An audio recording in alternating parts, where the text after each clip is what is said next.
Good afternoon, everybody. My name is Jason Hayes. I am going to be your Master of Ceremonies for this afternoon. I'd like to tell you a little bit about myself. I was in the United States Army from 2008 to 2012, deployed once to Afghanistan. I now use my benefits to go here to COM and study geology.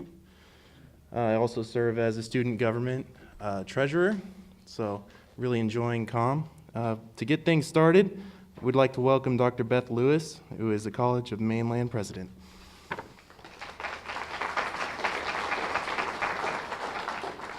Thank you, Jason. Well, good afternoon again. As Jason said, my name is Beth Lewis, and I have the privilege of serving as president of College of the Mainland. I also have the privilege to be the daughter of an Army veteran who served in the Korean War. I feel a little humbled to be here in front of all of you today because I do not know firsthand what military life is like. In my previous position in San Antonio, also known as Military City, USA, I came to understand part of the sacrifices that both the service member and the family make. And because my campus was about 3 miles from Randolph Air Force Base, we had a strong connection to the airmen and their families there. We supported them in every way we could, but unless you are living it, you cannot possibly understand what it means to serve. But we gather today to honor those who did serve and those who did say yes. Yes, I will leave my family and friends. Yes, I will leave my home. Yes, I will leave my country if necessary to protect those who need help. So to all of you who said yes, from all of us who have benefited from your courage and sacrifice, we say simply, but with great humility and gratitude, thank you for your service.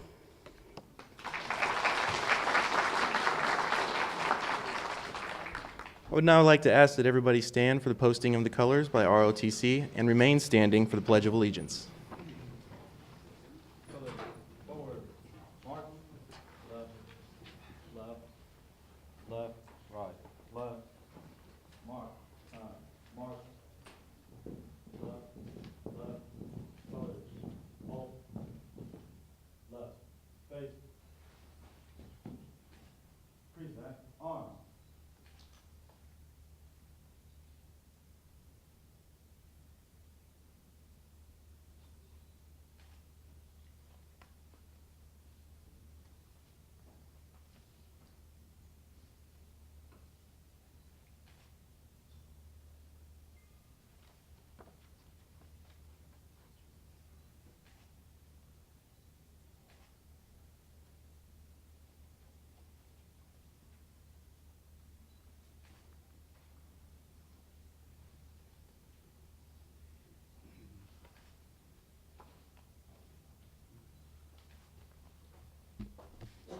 The Pledge of Allegiance. I pledge allegiance to the flag of the United States of America and to the republic for which it stands, one nation, under God, indivisible, with liberty and justice for all. Thank you. You may now be seated.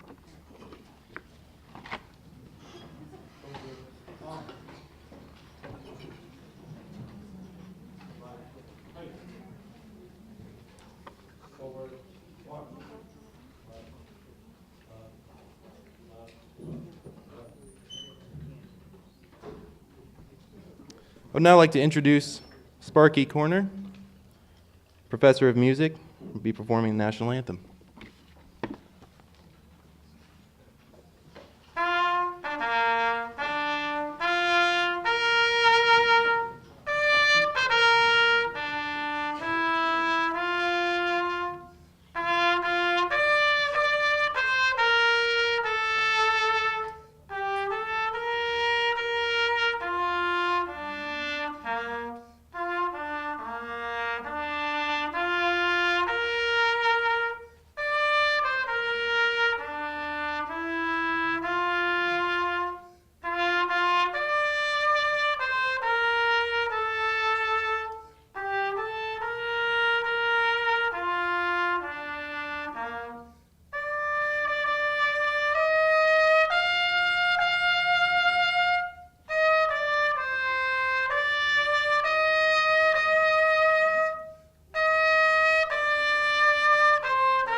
Thank you, Professor. That was very good.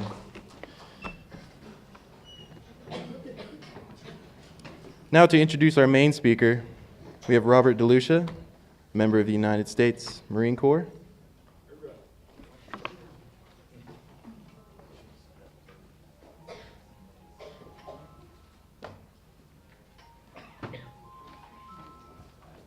Once a year, I wear a hat. Today's the day. First of all, let me thank all the veterans for your service. And secondly, I have to make this announcement. Happy 239th anniversary, United States Marine Corps.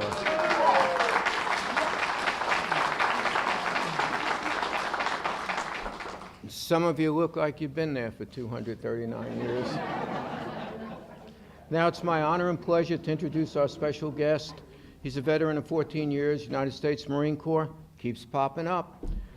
He was medically discharged for injuries, service in the line of duty, and since then he's worked for the veterans, first at the Veterans Administration, and now he is National Services Director for the Wounded Warrior Project, Mr. John Roberts.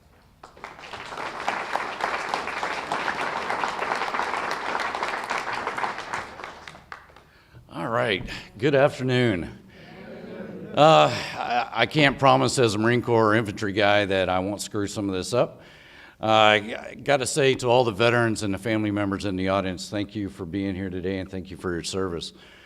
I have a long history in my own family. My father is a Marine in World War II. Something happened, he joined the Army in Korea. I'm not sure how that happened. I know there's a long story there I'm not aware of. I spent 14 years in the service. I was injured in a helicopter crash off the coast of Somalia in 1992 and spent a year in a hospital bed and a couple years in therapy. And when I got medically retired, a lot of the issues I see today with the newest generation, I see a lot of the problems I had that they're having today. And I think for all of us veterans who served and maybe experienced and saw things that luckily less than 1% of our country has ever had to witness, I see unfortunately another generation struggling as they transition out of the military. I've had the honor for the last 18 years to be an advocate for my fellow veterans. Just a little bit of change. I started with the Disabled American Veterans and then I went to the VA. And then I was lucky enough in 2006, wow, that's not spooky. I can't tell who's throwing things at me this way. I'm sorry, in 2004, when I was working for the VA, they sent me to Walter Reed. And I got to spend time at the bedside with the newest generation of wounded warriors coming through combat. And I kind of had a calling at that point. I wanted to I've worked with veterans back to World War II, all the way to this newest generation. Now I had an opportunity to hopefully to help this newest generation maybe not make some of the mistakes I made when I got out. Most of us know in the military that's a life we knew, we understood. We knew where our paycheck was coming from. We knew where our medical care was coming from. Getting out is scary. Going to the VA in this huge, massive government red tape type organization that you have to go fill out forms and sit in lines and really kind of get adjusted to it. I saw a new generation that was getting ready to go through exactly what I went through when I left the service. I struggled a lot, not only with my physical injuries also, but with PTSD. And we have another generation.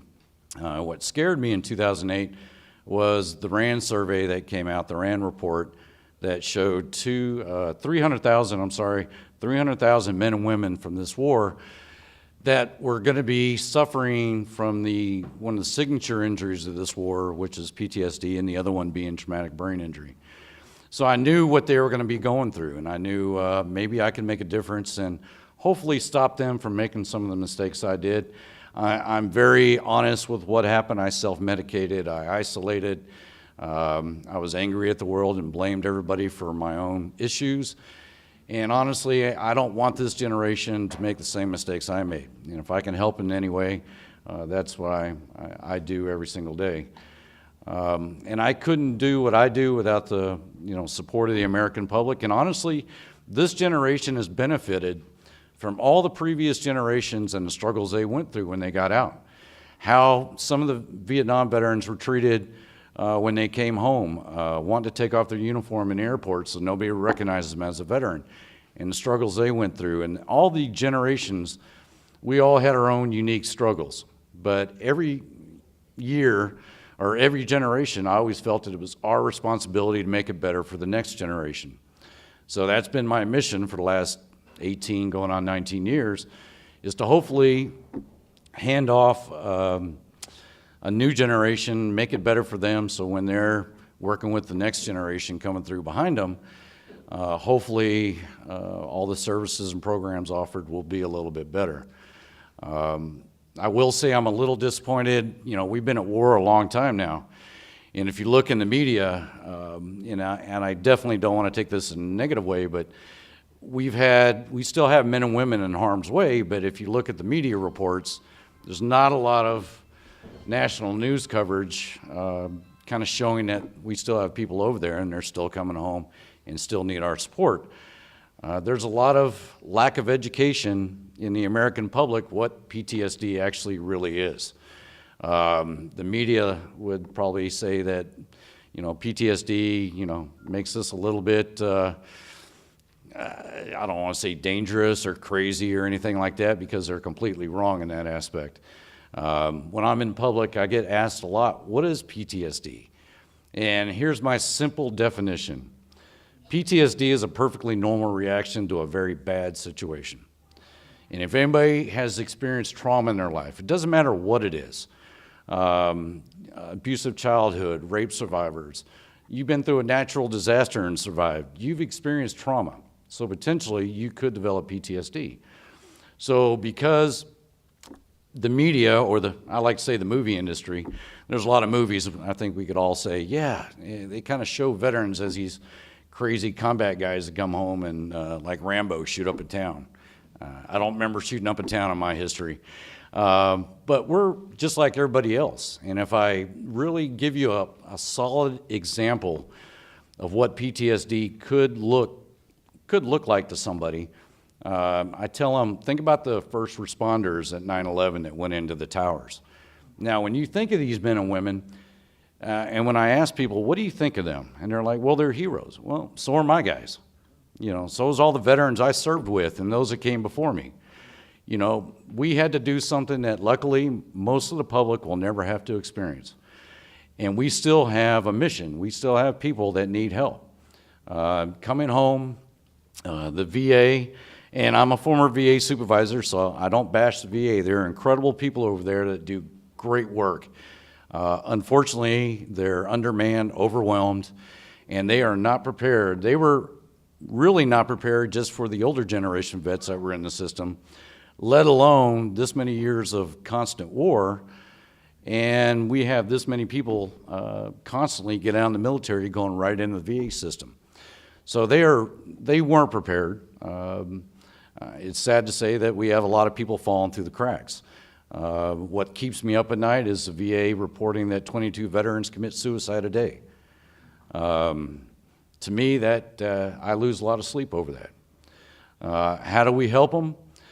I was asked this morning, I really didn't know what I was going to say when I walked up here this morning.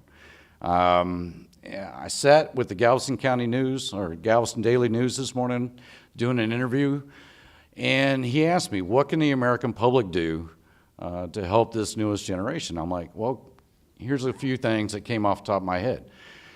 Don't judge. A lot of men and women are afraid to talk about their issues, to get help, because they think it may stop them from getting employment, or they think they may be judged by their friends or family. Ask that they get help. As a veteran myself, I like to act as a role model and a peer for my fellow veterans. I've made mistakes. I'm very honest about that. They can come to me and talk about it. And I hope they know that I won't judge them. That's one of the biggest things I think we can do is remember we still have people fighting a war. Remember there are programs and services. You know, I'm lucky enough, I've worked for some great organizations. The Wounded Warrior Project, who I'm with now, works with this newest generation, and they will keep you on your toes. They are a lot younger and faster than I am, and they have a lot more issues. I've gone through the system. I'm raising grandkids now. They're raising young kids.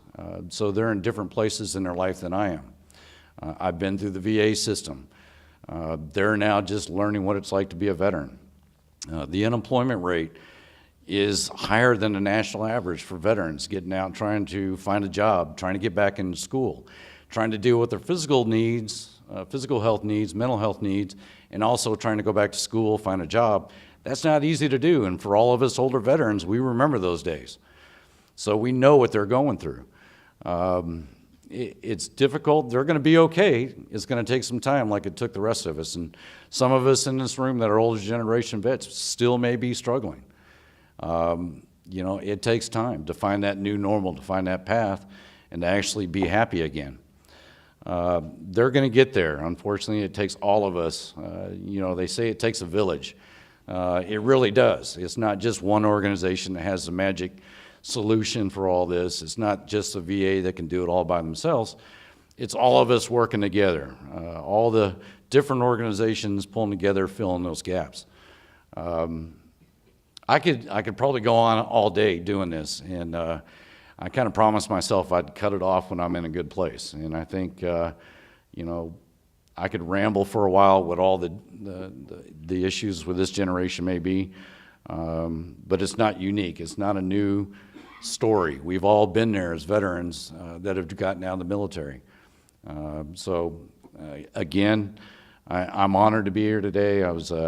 This isn't my comfort zone. I'm better with veterans face to face than I am sitting in front of the public trying to speak and make sense of what all the thoughts that go through my head. Again, to all the veterans and family members, thank you very much for your service.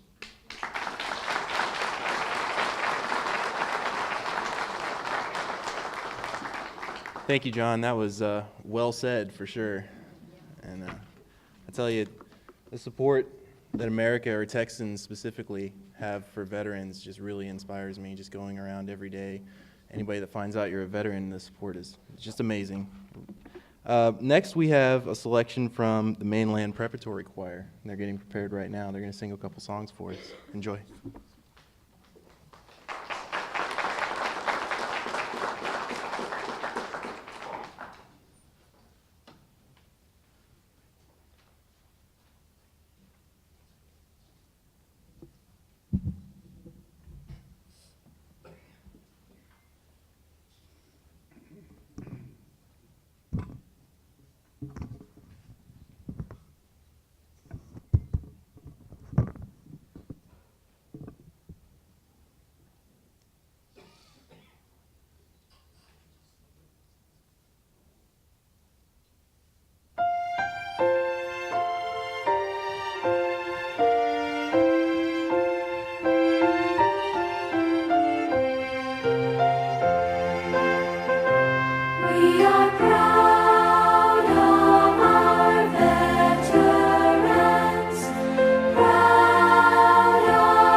ask that you all join in on our next song.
Well, that was beautiful.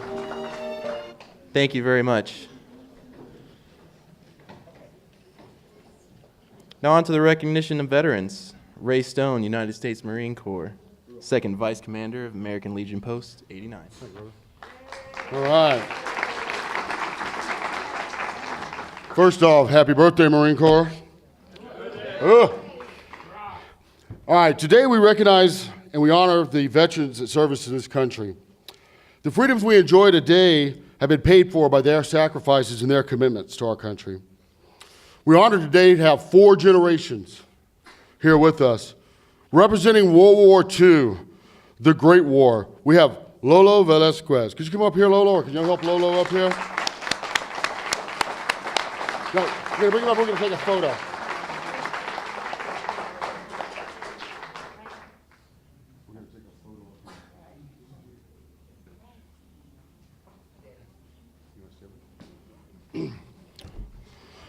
From the war that made a free and grateful South Korea, also known as the Forgotten War, we have a Korean veteran here, Norris Kronovich. Norris, could you come up here, please, sir?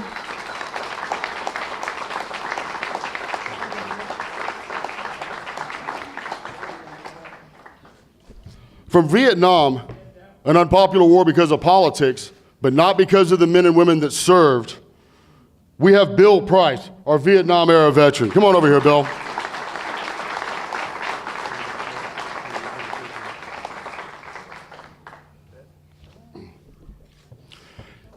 In addition, we have many other veterans here today from all eras. Can we please get you to raise your hand so we can acknowledge those veterans who have served from all the eras? Thank you very much.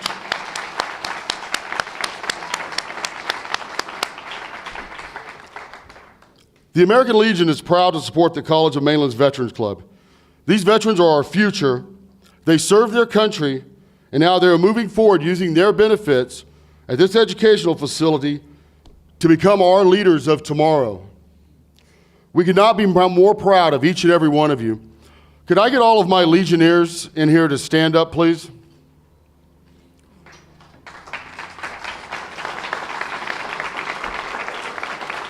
The American Legion would like to salute you. Legionnaires, attend hut. Present arms. Ready, two. Thank you very much. We're going to get some pictures with our World War II veterans, Vietnam veterans, and Korean veterans, and then we'll move on with our program. Thank you very much. Thank you, Major Westhoff, for bringing the ROTC. We have two commanders here and a former commander. We have Bobby Burgeon. Bobby, can you raise your hand? Commander of Post 89 out of Texas City. And up here we have Christopher Smith. He's our commander of Post 554. And we have a past commander, Michelle Dry, sitting right next to him, that pretty lady. Thank you very much. We'll move on with this.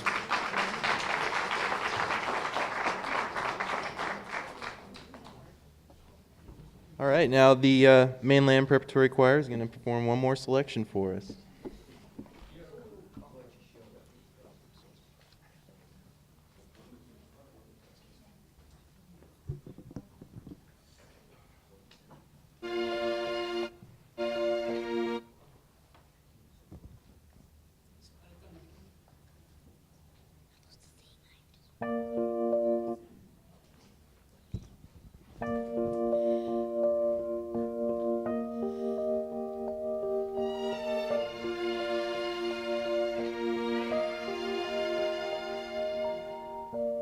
I am just one person, but I know that it will matter when I try to make the changes that I know could help this world. Whoa. I am just one person, but I know that it will matter when I try to make the changes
thank you again to the Mainland Preparatory Choir. It was an absolutely beautiful job.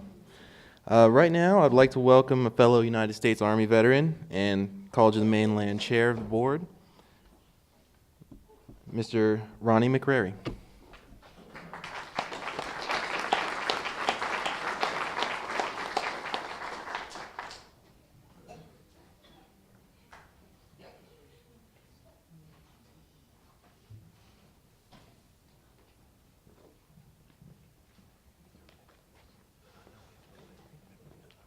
Thank you.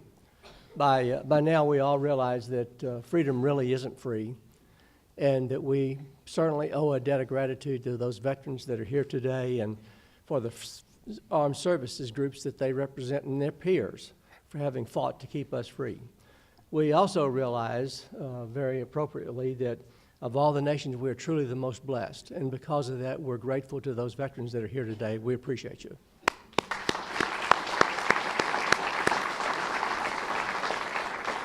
I'd also like to add my congratulations to those folks that have worked on this program today, and again, for the veterans for being here and for the fact that they're keeping us free. Thanks.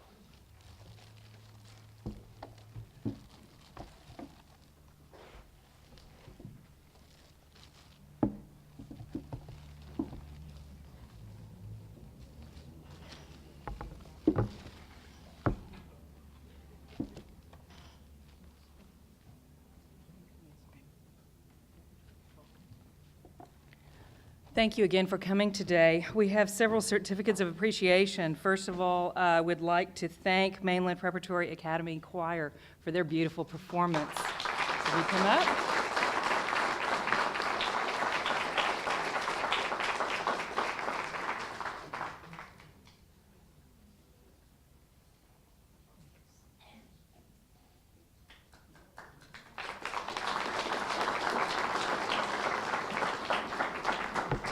We'd also like to thank Ray Stone with American Legion Post 89.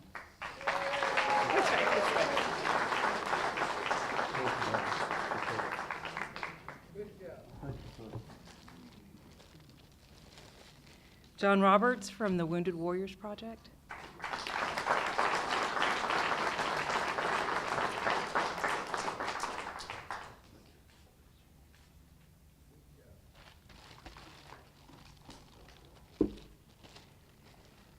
And our friends from TCISD ROTC, please.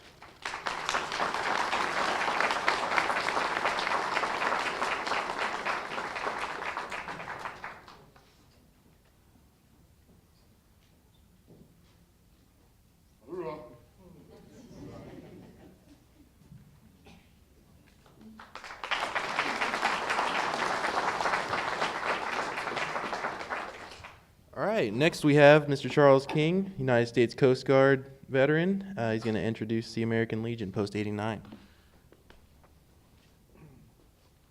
Thank you. Ladies and gentlemen, please direct your attention to the table to the right of me. We ask that you remain seated yet silent as we conduct the POW MIA ceremony. This ceremony is rich with military tradition as we honor those men and women of our armed forces who, in defense of the freedoms of our country and that of the free world, are unaccounted for and are classified as prisoners of war or missing in action. At all military functions where meals are served, these heroes are always honored and remembered. This table is set for all of our prisoners of war and those missing in action from all wars. They are not with us this afternoon. The table is round to show that our concern for them is never ending. The tablecloth is white, symbolizing the purity of their intentions to respond to their country's call to arms so that their children could remain free. Let us remember the United States Army. Let us remember the United States Navy. Let us remember the United States Marine Corps. Let us remember the United States Coast Guard. And let us remember the United States Air Force. Let us remember the men and women prisoners of war from all branches of the service that are all too often forgotten. Let us remember them.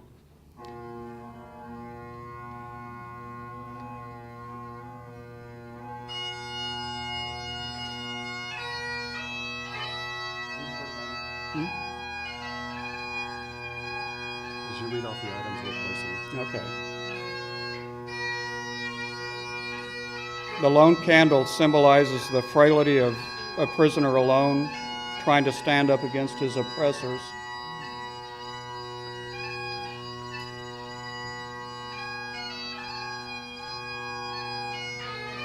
The yellow candle and the yellow ribbon on the candle reminds us of those who will not be coming home. The single red rose reminds us of the loved ones and the families of our comrades in arms who keep the faith and wait their return. The red ribbon on the rose represents the love of our country, which inspired them to answer the nation's call. The black napkin stands for the emptiness these warriors have left in the hearts of their family and friends. A slice of lemon is on the bread plate to remind us of their bitter fate if we do not bring them home. There is salt on the plate, symbolic of the family's tears as they wait and remember. The glass is inverted, reminding us that our distinguished comrades cannot be with us to drink a toast or join in the festivities this evening, maybe tomorrow, if we remember. The faded picture on the table is a reminder that they are missed very much and are remembered by their families. The POW-MIA flag is posted to mourn the fact that many of our comrades will not return to our shores and to pay tribute to their passing. As we look upon this empty table, do not remember ghosts from the past, but remember our comrades. The empty tilted chair depicts an unknown face representing no specific soldier, sailor, airman, Marine, or Coast Guardsman, but are all here with us this afternoon. Remember those whom we depended on in battle. They depend on us to bring them home. Remember our friends. They are the ones we love, who love life and freedom as we do. They will remember what we do. Please honor and remember them. Thank you.